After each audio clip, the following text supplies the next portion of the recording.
Saya Desi Larasati bersama Anda dalam Breaking News Kompas TV, Saudara, terkait dengan penanganan pasca banjir dan juga longsor di 3 provinsi, yakni Provinsi Aceh, kemudian ada Sumatera Utara dan juga Sumatera Barat. Meskipun belum bisa sepenuhnya pulih kegiatan dari masyarakat, namun sejumlah wilayah sudah ada kegiatan perekonomian.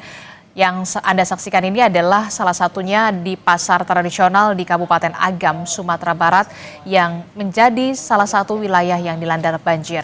Saat ini geliat ekonomi masyarakat mulai bergerak yang terlihat dari pasar tradisional yang buka, Saudara. Salah satu pedagang ini bahkan sudah membuka lapak dagangannya dan mulai berdagang makanan untuk disuguhkan kepada para pembeli, Saudara. Seperti yang kita tahu, wilayah Agam Sumatera Barat juga menjadi wilayah terdampak dari bencana banjir dan juga longsor, Saudara.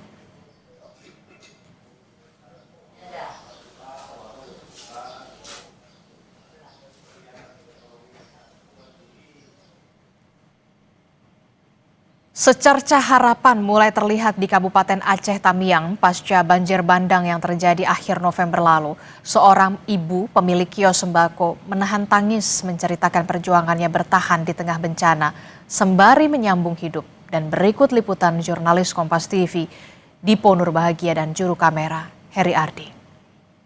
Ini adalah salah satu pusat perekonomian di Kabupaten Aceh Tamiang. Dan usai bencana banjir bandang terjadi, warga mencoba untuk kembali memulihkan kondisi di sini secara mandiri. Bisa dilihat, pasar sedikit demi sedikit, tentu belum seutuhnya, tapi sudah mulai dapat beroperasi agar masyarakat di sini bisa menyambung hidup mereka. Saya akan coba masuk, Saudara, untuk melihat situasi di pasar Kuala Simpang. Karena saya mendapat informasi bahwa ada satu toko sembako yang juga sempat terendam banjir bandang, meskipun sudah naik posisinya ya, tapi tetap terendam bahkan dengan ketinggian yang cukup tinggi.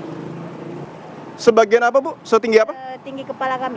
Setinggi kepala Ibu di sini? Iya. Oke, baik. Saya coba masuk ke dalam, Bu, ya? Iya. Oke, ini salah satu toko sembako yang sudah mulai beroperasi.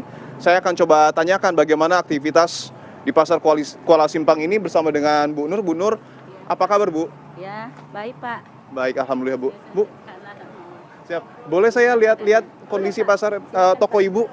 Oke, ini ada bawang putih, kemudian juga bawang merah, Bu, ya.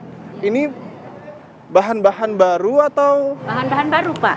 Bahan baru. Iya. Datangnya dari? Dari Medan. Dari Medan, Sumatera Utara. Pemberian atau memang Ibu sudah membeli lagi? Kami belanja di sana, Pak, melalui orang. Meskipun Ibu terkena bencana? Iya, Pak. Oke, boleh saya lihat ke dalam, Bu? Boleh bentar, Bu, ya? Barang-barang yang dijual di sini ada yang ditaruh di atas, itu selamat. Tapi yang di bawah tidak? Yang di bawah tidak selamat, Pak. Ketinggiannya banjir saat itu setinggi apa? Seleher, Pak. Seleher? Mungkin sebatas ini, Bu? Sebatas ini, Pak. Oke, cukup tinggi, Bu, ya? Proses pembersihan material lumpurnya? Ini semalam tuh gotong royong, Pak. Nggak bisa 1-2 orang, sampai 6 orang semalam tuh, Pak. Untuk lumpurnya segini. Lumpurnya selutut? Di atas lutut, Pak. Di atas lutut? Di atas lutut lumpurnya. Butuh waktu berapa hari, Bu? 3 hari, Pak. 3 hari untuk membersihkan? 3 hari butuh pembersihannya. Sekecil ini 3 hari dan tidak bisa seorang diri? Yang bersihkannya. 6 orang ya? Iya. Dan ini juga belum seutuhnya bersih? Belum seutuhnya bersih. Toko Ibu juga nyaris tenggelam seutuhnya, bahkan bagaimana Ibu bertahan, Bu, untuk kemudian tetap bisa menyambung hidup?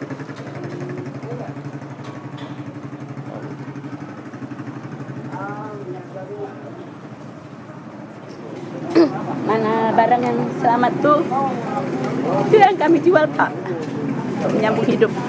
Karena barang-barang yang selamat. Hanya dengan barang-barang yang selamat Ibu berjuang menyambung hidup? Iya. Ibu tinggal dengan siapa, Bu? Dengan anak-anak, Pak. Dengan anak-anak? Iya. Kondisinya saat ini? Anak-anak itu pencar-pencar, Pak. Karena kami tidurnya di meja. Tidur di meja di mana, Bu? Sini. Ibu tidur di meja ini? Iya. Bisa ditunjukkan mungkin ya?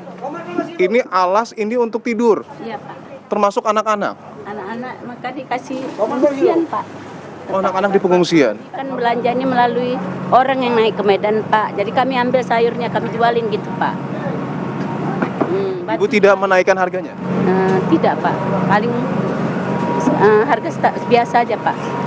Meskipun ibu juga membutuhkan sebenarnya. Iya, Pak. Ada mungkin yang ingin ibu sampaikan, Bu? Bantuan apa yang ibu butuhkan saat ini?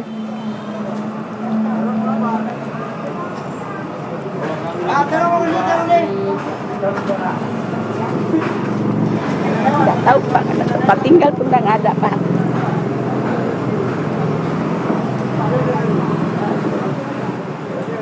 Tempat tinggal, Bu, ya? Iya, Pak. Ibu rumahnya di Kota Lintang, Pak. Di Kota Lintang itu yang paling dasar, Pak, banjirnya. Banyak rumah yang hanyut, tapi rumah saya tidak hanyut. Cuman, Pak, kan belum bisa dimasuki karena lumpurnya segini, Pak. Untuk pembuangan tinggi jalan daripada halaman. Jadi kalau kita buang, ini lumpur masuk lagi ke dalam. Dan mau tidak mau ibu harus tidur di pasar saat ini. Iya, asal ada orang bawa makanan ngejar gitu, cari sendiri. Kalau untuk bantuan untuk desa belum ada, Pak. Baru kalau di Kota Lintang tuh baru dapat beras 2 mu, roti 1, aqua 2 botol. Oke. Semoga sedikit banyak wawancara ini juga bisa membantu, Bu, ya, supaya ibu juga hidupnya, mohon maaf, bisa lebih baik lagi ke depan. Bu Nur, terima kasih, Bu, ya. Iya. Sehat-sehat selalu, Bu. Pak. Ya. Oke, baik. Saya akan tunjukkan satu hal yang cukup memilukan lagi, saudara, bahwa ternyata pasar Kuala Simpang tidak hanya digunakan untuk berjualan bahan-bahan pokok, tetapi juga di atasnya ada pengungsian. Saya akan tunjukkan.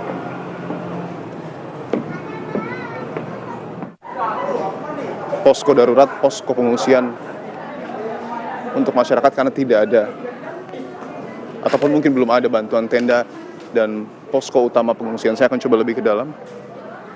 Bisa dilihat ya, kondisi ibu tertidur di sini dan memang mayoritas adalah orang tua, ya. Oke. Tentu ini menjadi perhatian, saudara, karena meskipun sedikit demi sedikit